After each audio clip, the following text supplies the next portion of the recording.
ओम शांति। आज 14 अक्टूबर 2020 की बाबा की साकार मुरली है। बाबा ने कहा, मीठे बच्चे, संगम युग पर ही तुम्हें आत्म अभिमानी बनने की मेहनत करनी पड़ती। सतयुग अथवा कलयुग में ये मेहनत होती नहीं। प्रश्न है, श्री कृष्ण का नाम उनके माँ बाप से भी अधिक बाला है, क्यों? उत्तर है, क्योंकि श्री कृष्ण से पहले जिनका जन्म होता है वो जन्म योग बल से नहीं होता। कृष्ण के माँ बाप ने कोई योग बल से जन्म नहीं लिया है। दूसरा कारण, पूरी कर्मातीत अवस्था वाले राधे कृष्ण ही है, वही सद्गति को पाते हैं। जब सब पाप आत्माएं खत्म हो जाती है तब गुल गुल पावन नई दुनिया में श्री कृष्ण का जन्म होता है, उसे ही वैकुंठ कहा जाता है। तीसरा कारण, संगम पर श्री कृष्ण की आत्मा ने सबसे अधिक पुरुषार्थ किया है, इसलिए उनका नाम बाला है। ओम शांति। मीठे मीठे रूहानी बच्चों को रूहानी बाप बैठ समझाते हैं। 5000 वर्ष के बाद एक ही बार बच्चों को आकर पढ़ाते हैं। पुकारते भी हैं कि हम पतितों को आकर पावन बनाओ, तो सिद्ध होता है कि ये पतित दुनिया है। नई दुनिया पावन दुनिया थी। नया मकान खूबसूरत होता है, पुराना जैसे टूटा फूटा हो जाता है, बरसात में गिर पड़ता है। अभी तुम बच्चे जानते हो, बाप आया है नई दुनिया बनाने। अभी पढ़ा रहे हैं, फिर 5000 वर्ष के बाद पढ़ाएंगे। ऐसे कभी कोई साधु संत आदि अपने फॉलोअर्स को नहीं पढ़ाएंगे। उनको ये पता ही नहीं है, न खेल का पता है, क्योंकि निवृत्ति मार्ग वाले हैं। बाप बिगर कोई भी सृष्टि के आदि मध्य अंत का राज समझा न सके। आत्म अभिमानी बनने में ही बच्चों को मेहनत होती है, क्योंकि आधा कल्प से तुम कभी आत्म अभिमानी बने नहीं हो। अब बाप कहते हैं, अपने को आत्मा समझो। ऐसे नहीं कि आत्मा सो परमात्मा, नहीं, अपने को आत्मा समझ परमपिता परमात्मा शिव को याद करना है। याद की यात्रा मुख्य है, जिससे ही तुम पतित से पावन बनते हो। इसमें कोई स्थूल बात नहीं, कोई नाक कान आदि नहीं बंद करना है। मूल बात है अपने को आत्मा समझ बाप को याद करना। तुम आधा कल्प से हीरे हुए हो देह अभिमान में रहने के। पहले अपने को आत्मा समझेंगे तब बाप को याद कर सकेंगे। भक्ति मार्ग में भी बाबा बाबा कहते आते हैं। बच्चे जानते हैं, सतयुग में एक ही लौकिक बाप है, वहाँ पारलौकिक बाप को याद नहीं करते हैं, क्योंकि सुख है। भक्ति मार्ग में फिर 2 बाप बन जाते हैं, लौकिक और पारलौकिक। दुख में सब पारलौकिक बाप को याद करते हैं। सतयुग में भक्ति होती नहीं, वहाँ तो है ही ज्ञान की प्रारब्ध। ऐसे नहीं कि ज्ञान रहता है, इस समय के ज्ञान की प्रारब्ध मिलती है। बाप तो एक ही बार आते हैं। आधा कल्प बेहद के बाप का सुख का वर्षा रहता है, फिर लौकिक बाप से अल्पकाल का वर्षा मिलता है। ये मनुष्य नहीं समझा सकते। ये है नई बात। 5000 वर्ष में संगम युग पर एक ही बार बाप आते हैं, जबकि कलयुग अंत और सतयुग आदि का संगम होता है, तभी बाप आते हैं नई दुनिया फिर से स्थापन करने। नई दुनिया में इन लक्ष्मी नारायण का राज्य था, फिर त्रेता में राम राज्य था। बाकी देवताओं आदि के जो इतने चित्र बनाए हैं वो सब है भक्ति मार्ग की सामग्री। बाप कहते हैं, इन सब को भूल जाओ, अभी अपने घर को और नई दुनिया को याद करो। ज्ञान मार्ग है समझ का मार्ग, जिससे तुम 21 जन्म समझदार बन जाते हो। कोई दुख नहीं रहता। सतयुग में कभी कोई ऐसे नहीं कहेंगे कि हमको शांति चाहिए। कहा जाता है ना, मांगने से मरना भला। बाप तुमको ऐसा साहूकार बना देते हैं जो देवताओं को भगवान से कोई चीज मांगने की दरकार नहीं रहती। यहाँ तो दुआ मांगते हैं ना। पोप आदि आते हैं तो कितने दुआ लेने जाते हैं। पोप कितनों की शादियां कराते हैं। बाबा तो ये काम नहीं करते। भक्ति मार्ग में जो पास्ट हो गया है सो अब हो रहा है, सो फिर रिपीट होगा। दिन प्रतिदिन भारत कितना गिरता जाता है। अभी तुम हो संगम पर, बाकी सब है कलियुगी मनुष्य। जब तक यहाँ ना आए तब तक कुछ भी समझ न सके कि अभी हम संगम में हैं या कलियुग में। एक ही घर में बच्चे समझते हैं संगम पर हैं, बाप कहेंगे हम कलियुग में हैं, तो कितनी तकलीफ हो पड़ती है। खान पान आदि का भी झंझट हो पड़ता है। तुम संगम युगी हो, शुद्ध पवित्र भोजन खाने वाले। देवताएं कभी प्याज आदि थोड़े ही खाते हैं। इन देवताओं को कहा ही जाता है निर्विकारी। भक्ति मार्ग में सब तमो प्रधान बन गए हैं। अब बाप कहते हैं सतो प्रधान बनो। कोई भी ऐसा नहीं है जो समझे कि आत्मा पहले सतो प्रधान थी फिर तमो प्रधान बनी है, क्योंकि वो तो आत्मा को निर्लेप समझते हैं। आत्मा सो परमात्मा है, ऐसे ऐसे कह देते हैं। बाप कहते हैं ज्ञान सागर मैं ही हूँ। जो इस देवी देवता धर्म के होंगे वो सब आकर फिर से अपना वर्षा लेंगे। अभी सैपलिंग लग रही है, तुम समझ जाएंगे ये इतना ऊंच पद पाने लायक नहीं है। घर में जाकर शादियां आदि करते छी छी होते रहते हैं, तो समझाया जाता है ऊंच पद पा नहीं सकते। ये राजा स्थापन हो रही है। बाप कहते हैं मैं तुमको राजाओं का राजा बनाता हूँ, तो प्रजा जरूर बनानी पड़े, नहीं तो राज्य कैसे पाएंगे। ये गीता के अक्षर है ना, इनको कहा ही जाता है गीता का युग। तुम राजयोग सीख रहे हो, जानते हो आदि सनातन देवी देवता धर्म का फाउंडेशन लग रहा है। सूर्यवंशी चंद्रवंशी दोनों राजा स्थापन हो रही है। ब्राह्मण कुल स्थापन हो चुका है। ब्राह्मण ही फिर सूर्यवंशी चंद्रवंशी बनते हैं। जो अच्छी रीति मेहनत करेंगे वो सूर्यवंशी बनेंगे। और धर्म वाले जो आते हैं वो आते ही हैं अपने धर्म की स्थापना करने। पीछे उस धर्म की आत्माएं आती रहती है, धर्म की वृद्धि होती जाती है। समझो कोई क्रिश्चियन है तो उन्हों का बीज रूप क्राइस्ट ठहरा। तुम्हारा बीज रूप कौन है? बाप। क्योंकि बाप ही आकर स्वर्ग की स्थापना करते हैं ब्रह्मा द्वारा। ब्रह्मा को ही प्रजापिता कहा जाता है, रचयिता नहीं कहेंगे। इन द्वारा बच्चे एडप्ट किए जाते हैं। ब्रह्मा को भी तो क्रिएट करते हैं ना। बाप आकर प्रवेश कर ये रचते हैं। शिव बाबा कहते हैं तुम मेरे बच्चे हो। ब्रह्मा भी कहते हैं तुम मेरे साकारी बच्चे हैं ना। अभी तुम काले छी छी बन गए हो, अब फिर ब्राह्मण बने हो। इस संगम पर ही तुम पुरुषोत्तम देवी देवता बनने की मेहनत करते हो। देवताओं को और शूद्रों को कोई मेहनत नहीं करनी पड़ती। तुम ब्राह्मणों को मेहनत करनी पड़ती है देवता बनने के लिए।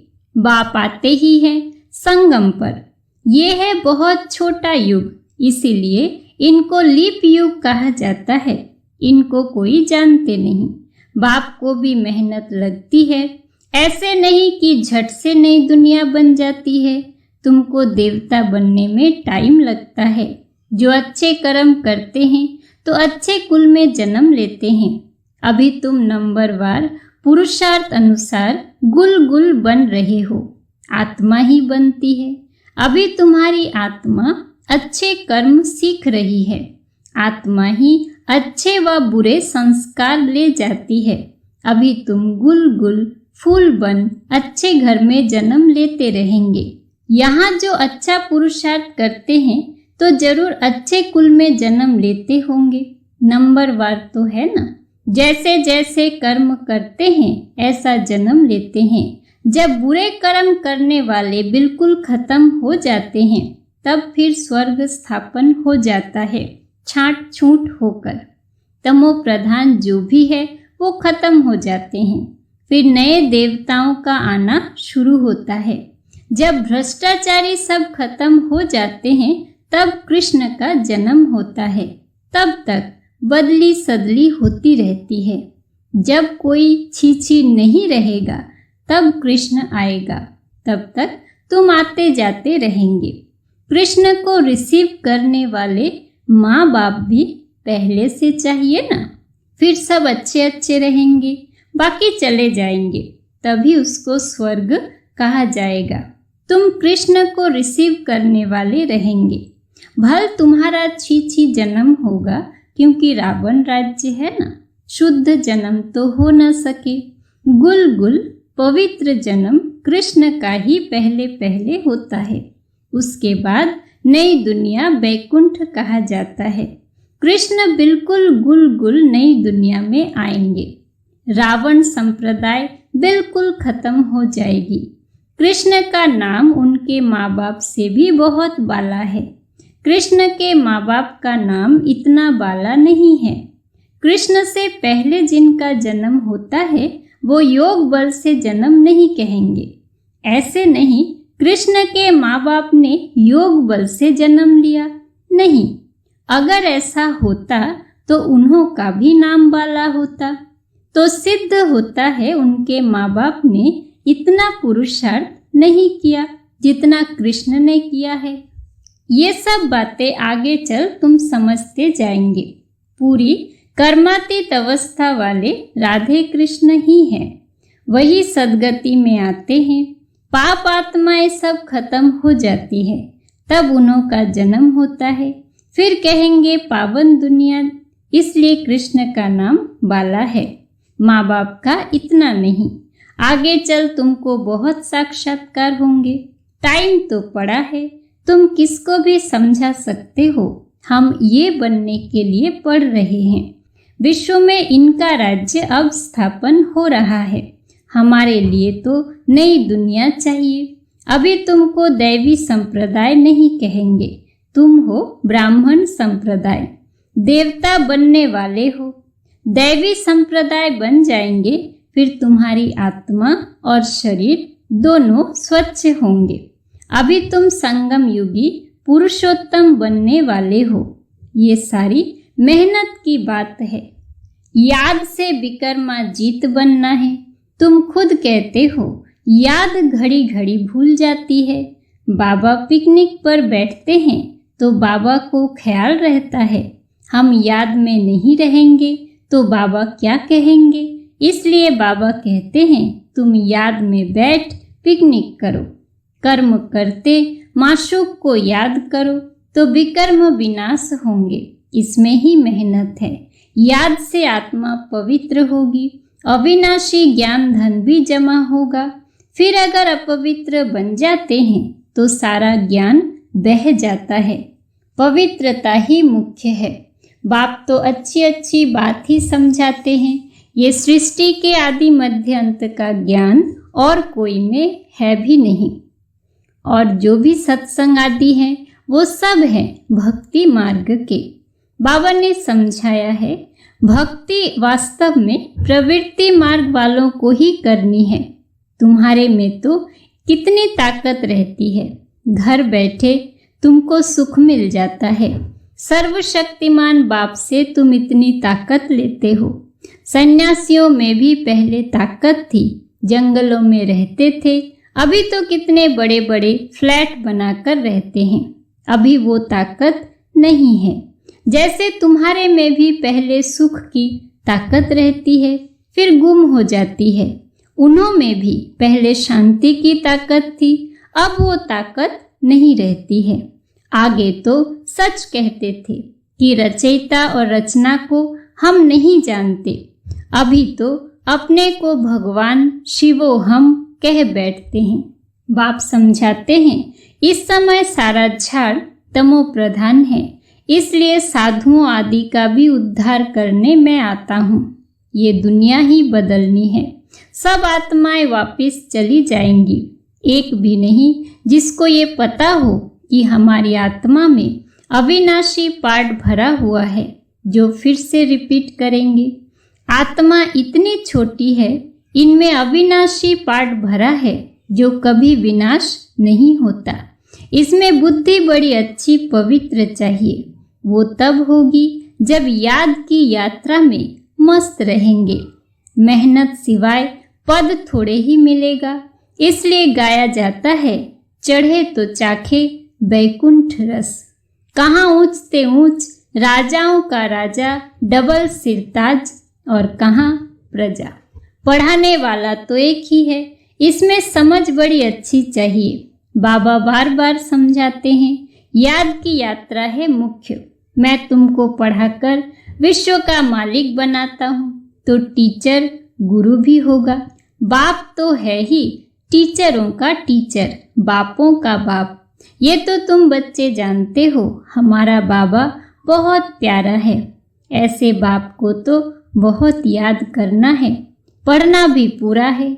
बाप को याद नहीं करेंगे तो पाप नष्ट नहीं होंगे। बाप सभी आत्माओं को साथ ले जाएंगे, बाकी शरीर सब खत्म हो जाएंगे।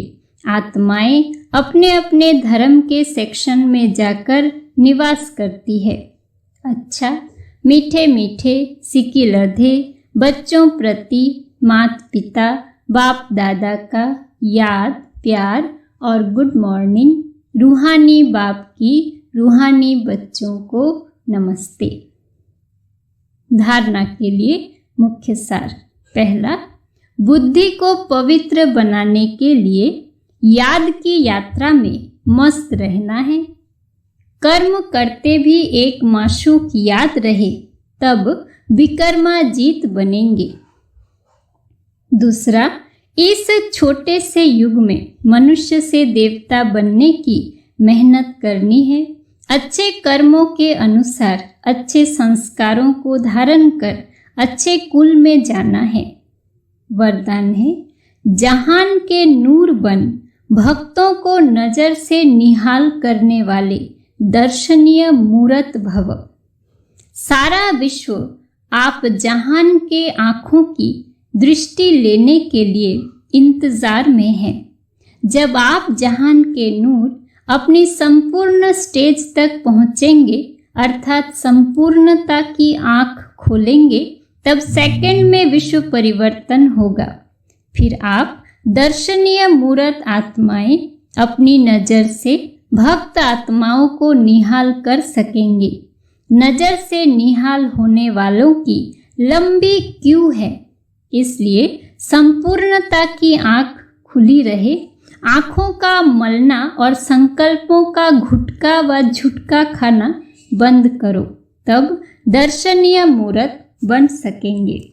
स्लोगन है, निर्मल स्वभाव निर्माणता की निशानी है। निर्मल बनो तो सफलता मिलेगी। निर्मल स्वभाव निर्माणता की निशानी है।